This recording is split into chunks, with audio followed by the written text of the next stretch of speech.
Байрны орчны цугцлаас мөнхийн компьютер шүү дээ.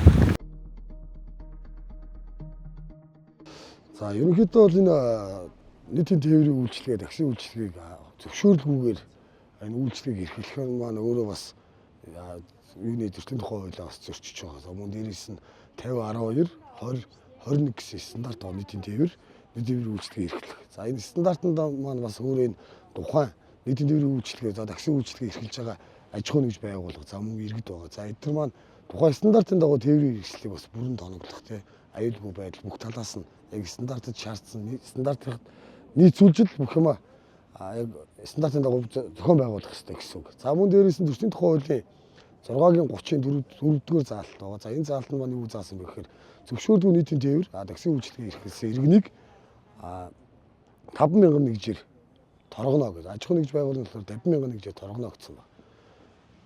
Хуулийн хариуцлага нь бол ийм арга хэмжээ тооцох юм заалттай байна. Ерөнхийдөө яг дүүргийн нутаг дэвсгэрийн хэмжээнд яг байрлал хүмүүс унаас нэг такси үйлчлэгийг эрхлээд байгаа. За энэ дээр бол Сүнхайрхан дүүргийн замын зэгдгийн хэлцээс бол удаа дараа ирж шаардлагыг бол тавьж байгаа. За мөн Сүнхайрхан дүүргийн нөгөө автовын хэлцтэйгээ бас хамтраад тухайн жолооч нарыг хариуцлага бол тооцоолж байгаа. Ингээд хариуцлага тооцоод байхад тухайн жолооч нар яг энэ дээр ирээд бас ингээд буцаал энэ үйл ажиллагааг эрхлээд байгаа нэг юм зөрчилтэй зүйл маань өөрөө ингээд давтагдаад байна гэсэн үг.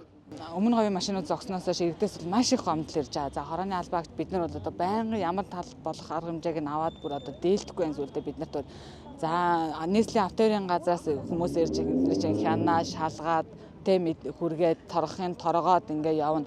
За ингээ шаардлага тавиал ингүүт за одоо эндээс хөдлөө гэл хөдлөөл явна. Минут болохгүй 5 минут болохгүй буцаал яг энэ байран дээр цуглана. Тэгээ эдгээр энэ ч байснараа орчныг маш ихээр бохирдуулна. Иргэдийн амгалан тайван байдлыг алдагдуул, эдгээр чинь муухай ойрлон машин дотроос үлдээ аригтана. Тэгээд эндээс нь одоо нүдэн гарна, хулгай дээрэм гарна. Тэгээд энэ нөгөө нааш харсан цонхтой айлууд чинь нөгөө одоо нөгөө энэ шээж баагаад тахаар чинь нөгөө цонхоор нүртэл үнэр тандар нь бүр амар болоод за тэгээ бид нар ингээд цагдаатайгаа яваад эргээл уулзаад нэг бичиг баримт хурааж аван торгоолаад гарна өөр ямар ч юу байхгүй. Тэгэл буцаал цугларна. Ямар ч дийлддэг байхгүй бүр.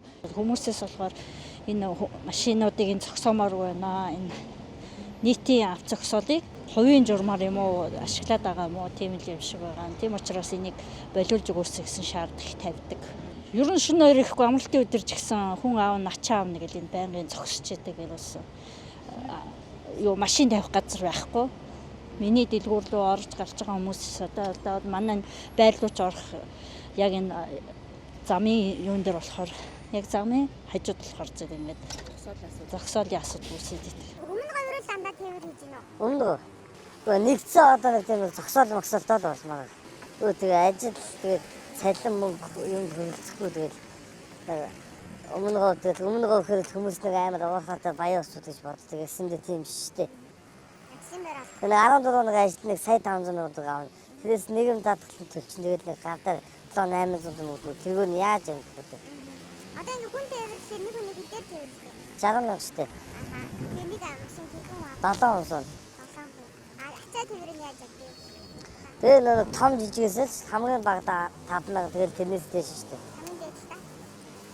Тэгэл ирж байгаа тэр юу юм тэрнээсээ болно шүү дээ.